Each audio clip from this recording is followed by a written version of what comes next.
ہمارے لوگوں نے اگر یہ امیج بنا رکھی ہے تو دماغ تھوڑا صاف کر لو.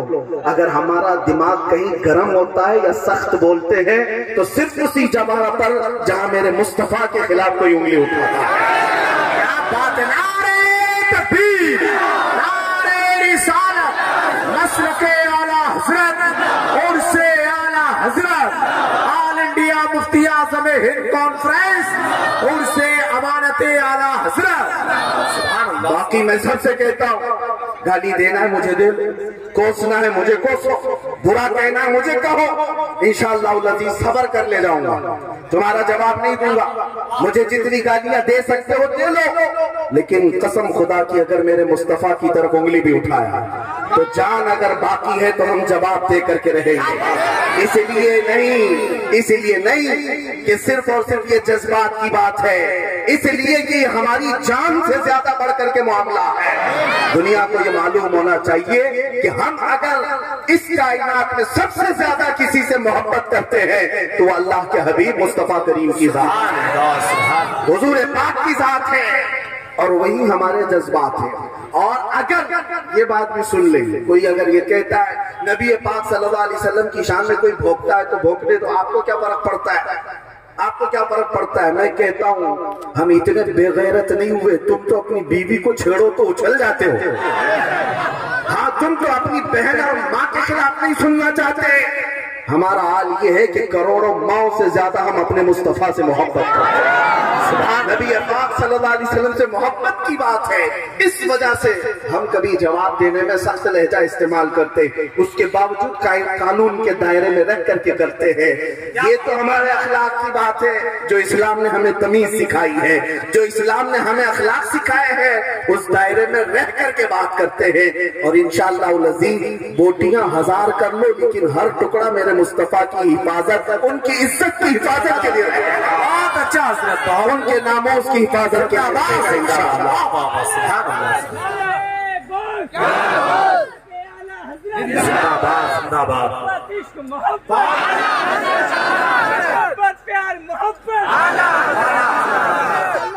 میں نے آیت کریمہ آپ کے سامنے پڑھی تھی بہت جلدی.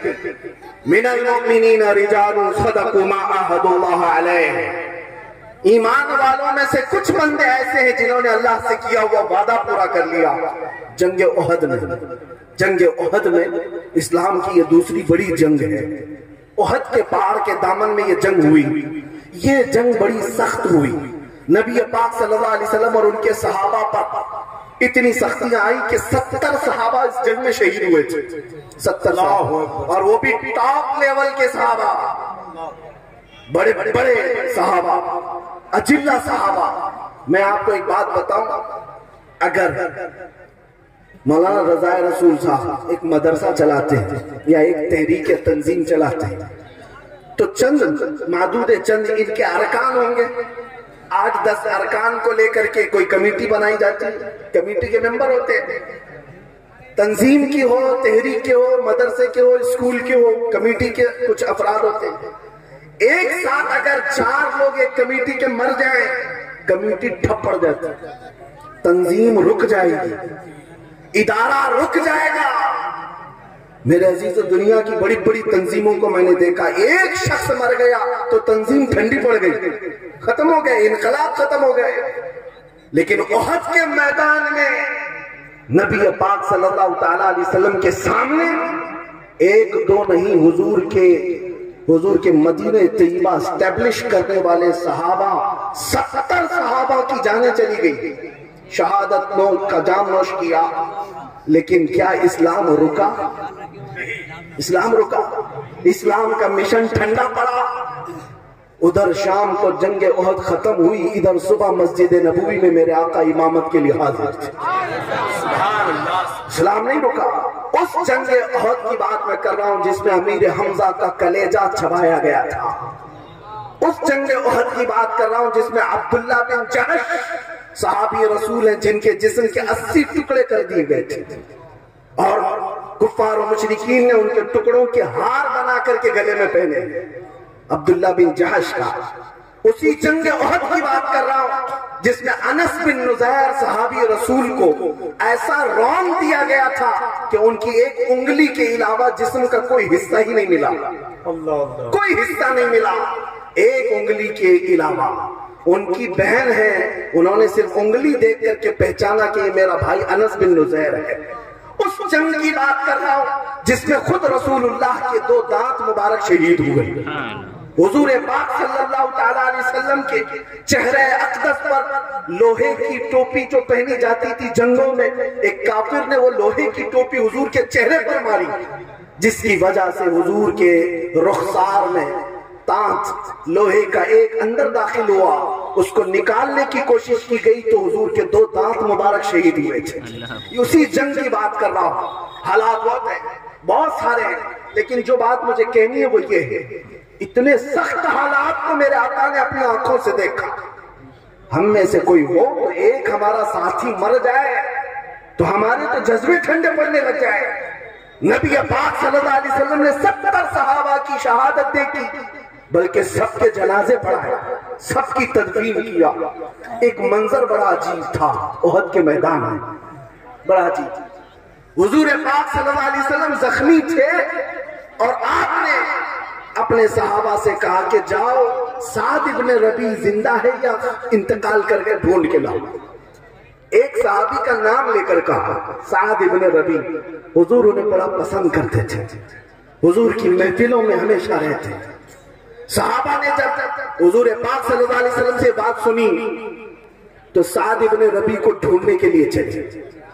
احد کے میدان میں لاشیں بہت ساری پڑی ہوئی تھی، بہت ساری لاشیں۔ سعد ابن ربیع کا نام لے لے کر کے یہ صحابہ پکارتے رہے۔ ایک جگہ سے آواز آئی، ہاں میں زندہ ہوں، ہاں میں زندہ ہوں۔ صحابہ نے کئی لاشیں اٹھائی تو دیکھا سعد ابن ربیع زخمی حالت میں پڑے ہوئے تھے۔ توجہ چاہتا ہوں نوجوانوں، میں اس پر گفتگو کو سمیٹ لوں گا۔ اور ایسے حالت تھی سعد ابن ربیع کی کہ ان کے جسم پر 12 نیزے لگے ہوئے تھے، ان کا پیٹ پھٹ چکا تھا۔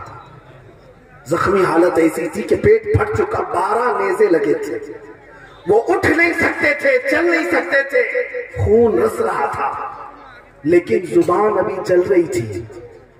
صحابہ سے پوچھا کیوں آئے؟ صحابہ نے کہا رسول اللہ نے تجھے یاد کیا، اتنا سننا تھا کہ وہ اپنے کہنیوں کے بل اٹھنے کی کوشش کی۔ جب نہ اٹھ سکے، وہ میسج آج کا میسج ہے سعد ابن ربیع کا، آج کا میسج سن کر کے جو نہ اٹھ سکے تو آنے والے صحابہ سے کہا شاید میری زندگی بہت تھوڑی بچی ہے، میں رسول اللہ تک چل کر نہیں جا سکوں گا، اے میرے ساتھیوں جاؤ میرا سلام پہنچا دینا، اللہ کے نبی کو میرا سلام پہنچا دینا۔